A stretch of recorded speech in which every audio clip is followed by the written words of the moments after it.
Alright, this is going to be a review of Invincible Ironman Annual by Matt Fraction.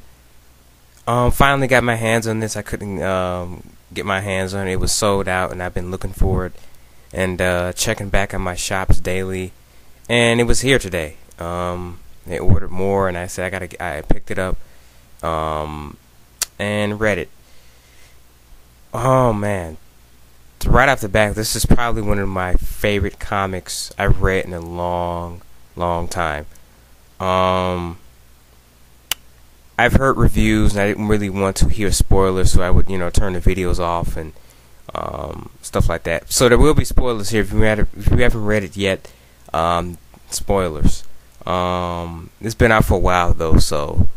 But even still, I'm just now getting around to reading it, so. Again, spoiler alert, I'll give you a few minutes to leave, or a few seconds. Alright, so what happens is, this book starts out with, there's a movie director in China who is celebrating a movie he just released. Well, they're celebrating an award. He's getting an award. His name is Ju Shang and his wife.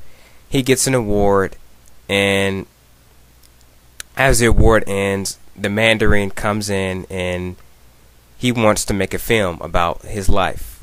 He kidnaps the director and his wife, and he wants them to make a movie about him. The Mandarin in here, man, this guy is really lethal. He's a real bastard. And we kind of get to see a side of the Mandarin that we haven't seen. Like he has a love for movies. He loves this Ju Shang guy's movies. So Ju Shang is put through a lot of pressure in this story.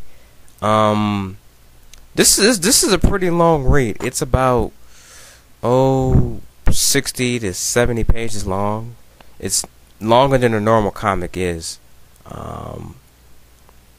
The Mandarin in here, like I said, is very lethal. He starts telling his stories because the director wants to know about the Mandarin. He says, "Well, if I'm going to make this movie for you, you got to tell me about your parents, your background, your livelihood.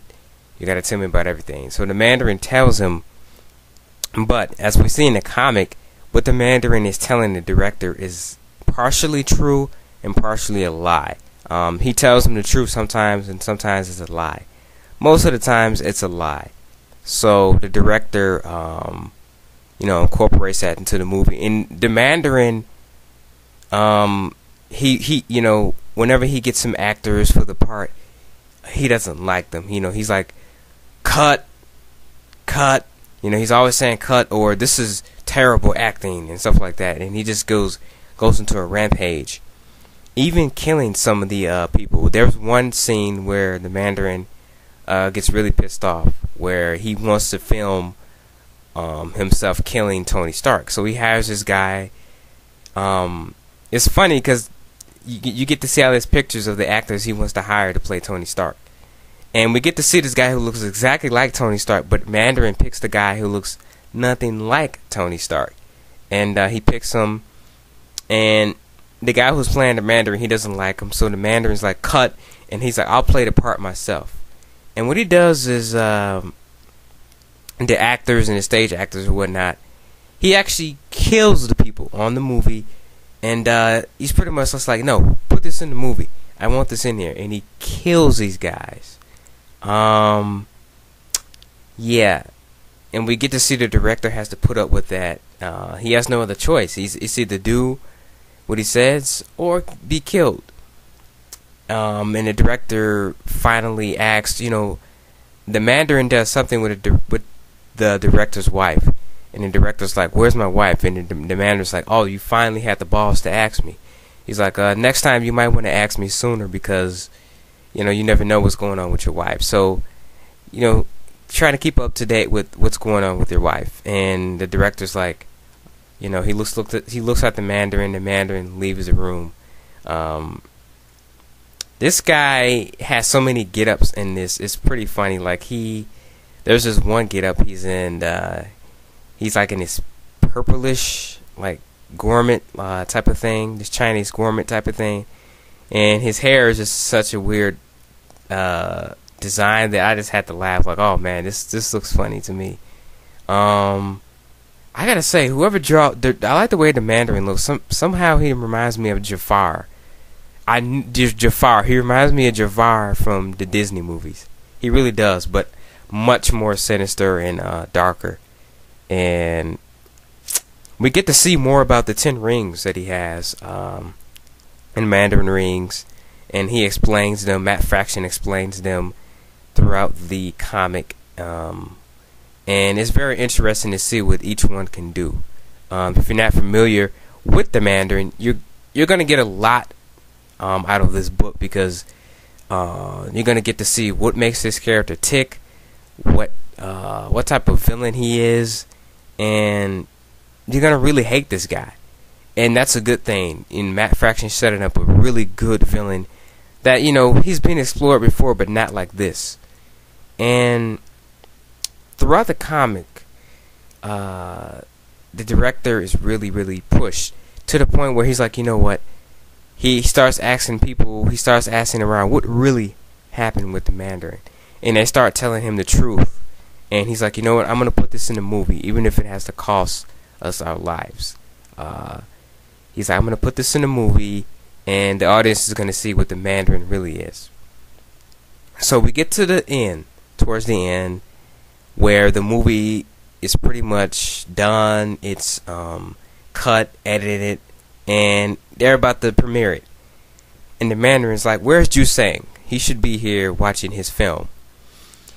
And there's the scene starts where the opening scene of the movie, The Mandarin, The Story of My Life, it starts off with saying there's 3 parts to a story. There's the part there's the part you told, and there's the part, I forgot how the other part goes. And the Mandarin starts getting pissed. He starts saying stuff on the movie that he doesn't like. And he's like, lies, and we get to see his eyes start to glow, the rings start to glow, and Mandarin essentially blows up the entire movie theater, kills everyone. The director is killed, everyone's dead.